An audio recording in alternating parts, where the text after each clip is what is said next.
Hi, welcome to First Pages. Hope you're having a great day. Today I have for you Jennifer Irwin's debut novel, Address the Color of the Sky. Dr. Cheryl O'Brien, PhD, was one of those women whose sexual orientation you couldn't guess. No telling if she leaned bi, gay, or if she was into men.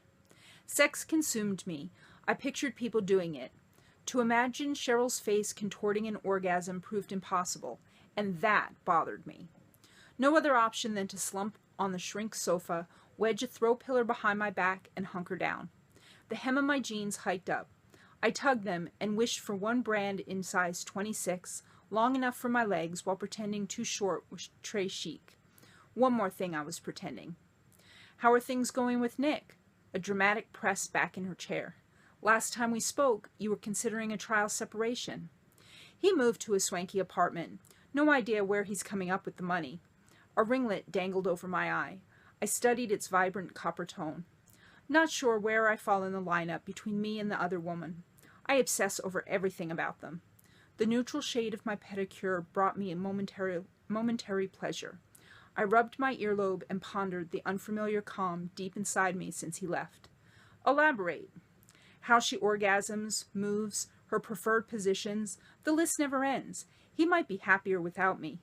I yanked a tissue from the box and wound it around my fingers. I want him back and need to get my shit together. Do you think he needs to work on himself? No, I deserve this. The Kleenex hit the decorative wastebasket on the first throw. In a strange way, he's more communicative now. Nick may appear as though he's trying to change, and he will, a shade here, a shade there. The old behavior will return in times of stress.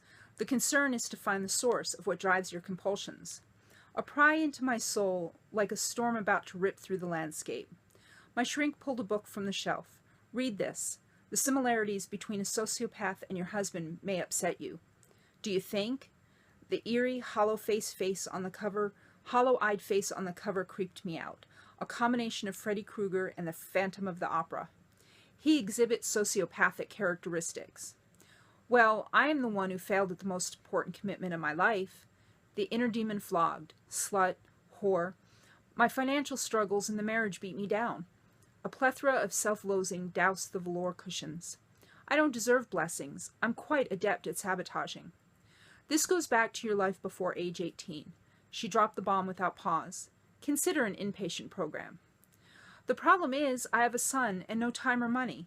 The velocity of my voice increased with the level of anxiety, which is why I banged the architect. He pays me. Parched, I grabbed my water and took a swig. Quiet, easygoing Cheryl. This will not be resolved until you face the demons, your past. It's time to immerse yourself in recovery and stop denying these self-destructive patterns. Your current survival mechanism doesn't serve you now. Most women associate intimacy with love. Why couldn't I be like other women? Careful, dignified, normal. Talk to Nick. Something tells me he will come up with the funds. Fine. The mere thought of that conversation scared the bejesus out of me. A moment of awkward silence dangled between us. Mr. 17A and I wedged between the vanity and stainless steel toilet. My legs knocked against the edge of the sink. All eye contact avoided. The familiar ding directed us back to our seats. Must be about to land. My two snug J-brands proved to struggle in the small space. I jabbed his ribs while inching them up. He planted an awkward peck on my cheek and took in my reflection. His dark hair matched the whiskers peeking through the morning shave. Beautiful, he smiled with a downtrodden vibe. Best if I go out first. Wait a minute before you follow. Am I his first mile-high experience? He winked, pushed open the bathroom door, and left. I relatched and cupped my hands to my face. Obsession and head and shoulders. Put together exterior, yet hiding flaws and secrets. A lingering hand wash. With damp fingers, I loosened my curls. I counted the seats in my head. The attendant blocked me, and I squeezed through. My new friend shifted to the window. You're back. Relieved and surprised, he lifted the armrest, breaking all remaining barriers. Drinks? The impatient flight attendant clutched the airline-branded napkins. I wondered if she suspected, or if she had ever banged a guy mid-flight. Chardonnay. The order couldn't come fast enough. Vodka tonic. I watched him struggle to liberate his briefcase from underneath the seat in front of him. My treat. The unpleasant idea of trading intercourse for a $5 drink was enough motivation. There were multiple credit cards in my wallet, but I wanted to avoid any with Nick's name. With the other woman in his bed, he had no business knowing about me buying cocktails for two.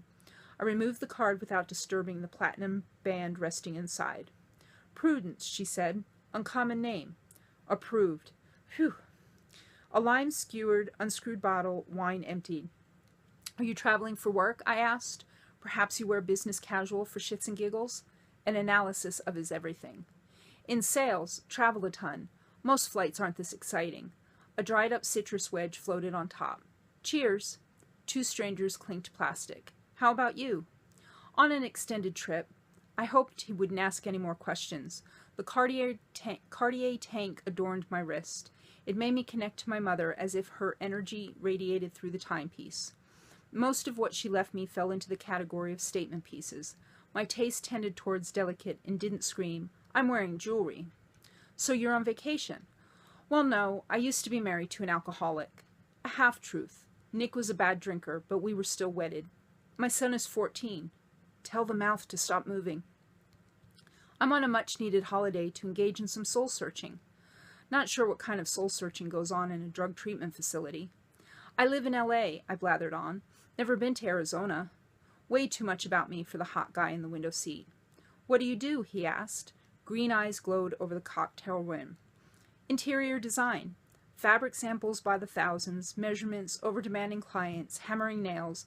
I feigned the assumed glamour. Not surprised. You come across as rather stylish. Stylish and sad. I downed the last drop of Chardonnay. Desperate for more, I pressed the instant call button. The same annoyed woman sauntered over. Yes. Her breast grazed my hair as she turned off the light. 2 more, please. I waited for a safe distance between us. These are on me. An American Express black card passed my face. No luck deciphering the name. The way I pounded down the booze, one might consider me a drunk. Not at all. He sipped. The knob in his throat lowered. Believe me, life can be stressful. A bad boy grin flashed at me. I'd love your number so we can hang out while you're healing. I was high on his attention, my drug of choice. He placed a napkin and pen on the middle tray. Old school, he said. No one writes down their digits anymore.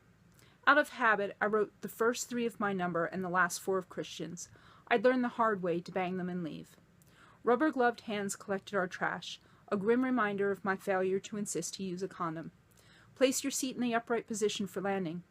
I was thankful Mr. 17A brought a carry-on so I could avoid awkward post-coital baggage claim conversation.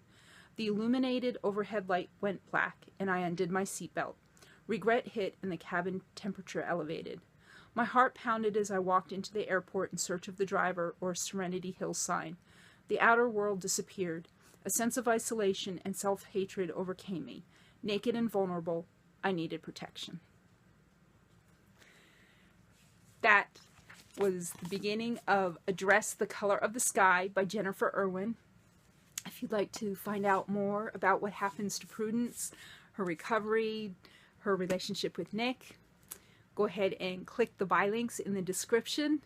If you like first pages, please subscribe to the channel so that you'll be notified when I post more videos. Thank you for your support of authors. I hope you enjoy the page, enjoy the books that I've been sharing with you. Hope you found some good reads. And as always, happy reading.